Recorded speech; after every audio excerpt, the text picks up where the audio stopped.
Hi everyone, welcome to our channel All Tech Queries. So in our previous video I have taught you how to freeze the top row and first column in MS Excel, and in this video I am going to show you how to freeze multiple rows and columns in MS Excel. So before we start, please like our video and subscribe to our channel All Tech Queries. So let's begin. Alright, so this is our Excel sheet, and in the previous video I have shown you how to freeze the first row and first column. But however, if you want to freeze multiple rows and multiple columns, you need to follow this tutorial.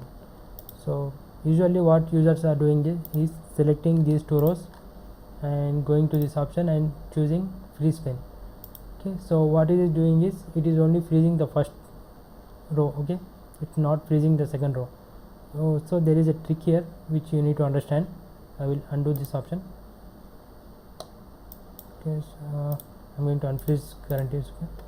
So if you want to freeze these two rows, then what you have to do is select this row as well. Okay, select an extra row. Now you go to this freeze pens option and now select the option freeze pens. As you can see, the top two rows are frozen. See, I will show you by scrolling.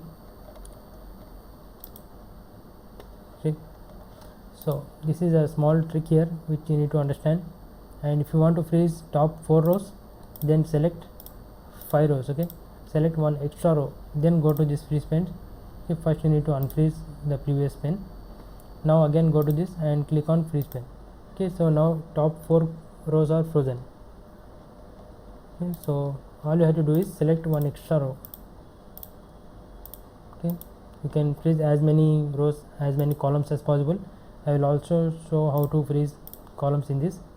So let me choose these 3 columns because I want to freeze these 2 only. So I am selecting this one extra, go to this freeze pen and select this option freeze pens. So as you can see, only 2 rows, only 2 columns are frozen. So similarly you can freeze several number of columns as well. So if you are using Excel, you have to use this method.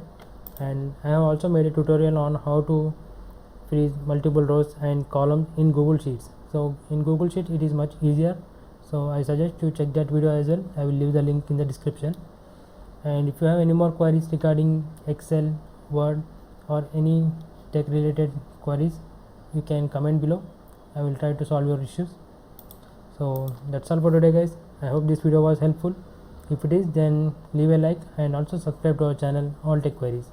Thank you for your support and thank you for watching.